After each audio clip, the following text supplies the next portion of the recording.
We were told we had to change it. They told Was us to you? change it. Really? Yeah, they told us to change it. The FA. Why'd they tell you have to change Because it? it didn't have a place name in it. And I said, "Where's Port Vale?" I'm not saying we're going to change our name, but I'm saying, Would you though? I-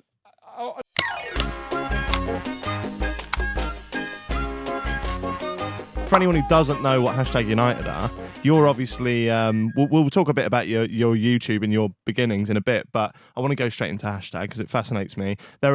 Originally they were a YouTube football team, right? Yeah. So you put it together. A bunch of your mates, the odd YouTuber would come in. So at the start, that was a Yeah. bit of a misconception, to be honest. At Was the it? start, it was literally me. Right. I was the only YouTuber in there. And Right. then everyone else was my mates and my brother. What was the original idea for hashtag when you put it together? So, okay, I'd done the first Wembley Cup. Yeah. Can't do the Wembley Cup every week because you got YouTubers, you got to pay them. Mm. You know, if you've got, it sounds ridiculous, but you have got to pay them Mm. because the Wembley Cup was never just coming to play at Wembley. It was usually a series they had to be involved in, Right. and they have to share that series as well, which is part of its success, right? We planned for them to share it. you know? Yeah. And people wonder about these diss tracks and stuff that happen, like not your diss tracks, but the Sidemen diss tracks, and they plan all that. Yeah, they know yeah. who's going to hit who and who's going to come back. They're not mugs. Yeah. Yeah. So Wembley Cup was the same. We had a strategy for how it was going to get views. Anyway, we did that. It was great. I was like, how do I do this more often?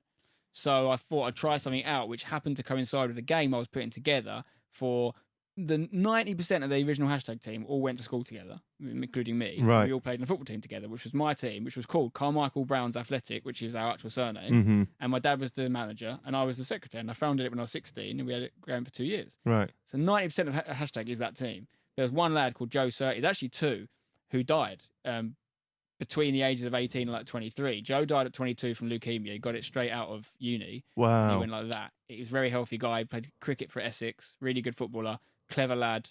And he was working in banking and he just died in like a week. What? We went to see him in hospital a couple of times. He got released from hospital, went home. Day later, he was dead. Fucking hell. And that's, you look into stuff like leukemia. I don't know if you know anyone that's ever had it, but it's got a very high death rate. Once you get it, it's 50%. Really? If you live or not. Wow. Callux obviously had that as well. Exactly, yeah. And it's obviously very dangerous for children.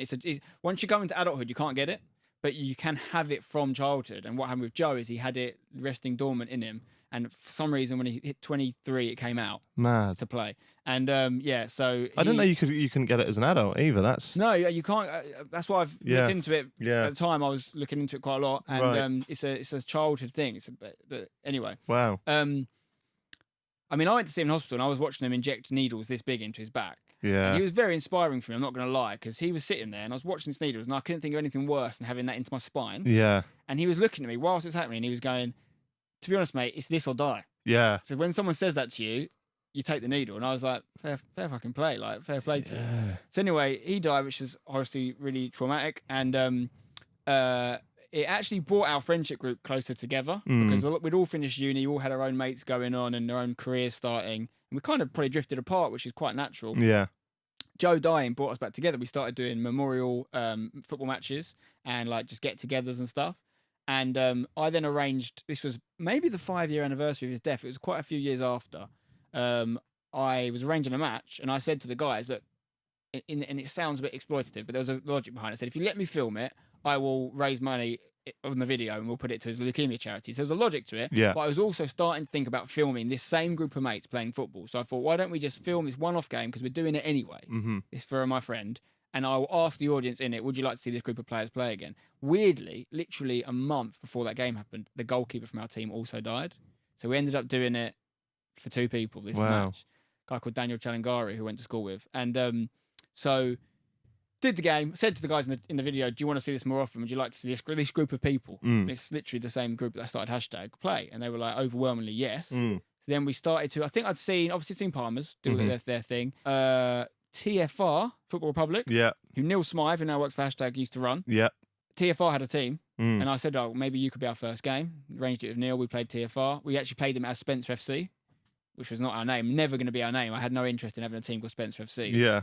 But I don't even want my channel to be called SpencerFC anymore. Yeah. People introduce me, oh, SpencerFC, like the weirdest surname ever. How do you spell that? It's EFC. Far Michael Crown. Go down that route. So we hadn't had a name for it yet, but we had a 7-a-side team from all the Copper 90 guys that we used to play in London called hashtag FC, which we called as a joke because it was like we all worked in social media. When we had to create an 11-a-side team down the line, I was like, I know people don't like that name, but I like that about it. You know Yeah, what I mean, I like yeah, it. You yeah. either like it or you hate it. It's got history for you, hasn't it? Yeah, It totally. does get a lot of stick. Yeah. And I mean, to me, it doesn't sound like you get this all the time. It doesn't sound like a football team name. No. And we don't all, as the average viewer or fan, we don't see the history behind it. How has it caused any problems? Because I imagine like people give you shit for it all the time. I think the biggest, everything's overcome. You can overcome most obstacles, but the biggest thing I generally would say it's caused us, because I think it's helped us a lot as well. Like, Yeah. if we were just called Brentwood Athletic, Yeah. it'd be like, I imagine if I didn't already know the story and I came across it, as you've had a few BBC Sport articles and whatnot. I imagine if I saw it, that's going to like pique my interest. well, you have an opinion. Yeah, Either way. yeah. The problem it's probably caused us, I'd say, is perceptionally. People think that we are something we're not. Like, Right. People think we've been called like a franchise team, which doesn't even make sense. Not how English football works, but also like, I guess because we were nomadic at first and we didn't have a base, they were comparing us to like, I guess they were comparing us to MK Dons because they took a team and moved it, but we never did any of that stuff. We were a brand new team, completely born out of our own. We didn't take anyone over. We are all from a certain place, Essex, like we're all from there. And we do now have a base. Like, you don't just get one. Like, it doesn't work like that. Like, Man United wouldn't have just had a stadium. No. You know what I mean? Like, Yeah. And they weren't even called Man United, by the way, for 15 years. Yeah. They were called Newton Heath. Yeah, People West forget Ham were this. Thames Ironworks, Thames weren't Ironworks they? for Yeah. 5 years. Yeah. Like, we're still less than 5 years old. I'm not saying we're going to change our name, but I'm saying... Would you, though? Not unless I had to, probably. Not unless there was a reason, a really good reason that was going to help the club. I don't see the point. Because we'll get to it in a minute, but now you've joined kind of like the football pyramid. We were told we had to change it. They told Was us to you? change it. Really? Yeah, they told us to change it. The FA. What? And I just said no. Why'd they tell you have to Because change it didn't have a place name in it. And I said, where's Port Vale? And they were like, oh, funny you mentioned that. Port Vale's not a place. Yeah. And the league we went into, bear in mind, it's the 10th tier of English football, had a team called Fire United, right? Had a Portuguese team called Lopez Tavares. Yeah. So I said, where's that? They went, oh, it's a place in Portugal. And you haven't done your research. It's the name of the chairman. The chairman was called Lopez Tavares. Oh So my his team, it's not- god. I would have had better chance calling my team Spencer Owen FC Yeah. than #United, which has a reason for that name. So I was like, give me a reason to not call it that. or Fair else- enough. Yeah. I was going to say, there's so many teams that don't have No. Yeah. name Isn't there a places. team called Metropolitan Police? Yeah, that's a real team. And that's got a reason for it. They started with the police. Like, Yeah. I played against them before. That is I respect that team. They're a non-league team, but It's not a place name, and It's it's not a got as place much name. reason as hashtag. there's loads of reasons there. And Yeah. it's just it's even half the teams that are place names, Arsenal wasn't even a place. Right. Like, they've become places as a result of the team, or Yeah. they've taken. They're not even in the place they were originally called. Like, ironically, West Ham was in East Ham. Yeah. Like that. Yeah. You know what I mean? It's like you just have to have a reason, and Yeah. people get used to it eventually. Our name represents something that's from a keyboard, Right. So it makes people think like, why don't you call your team Colon FC or whatever, or like, different connotation. Exclamation mark FC, but there is a reason for it. It's born out of social media. Right. We're an internet-based team, so I love our name.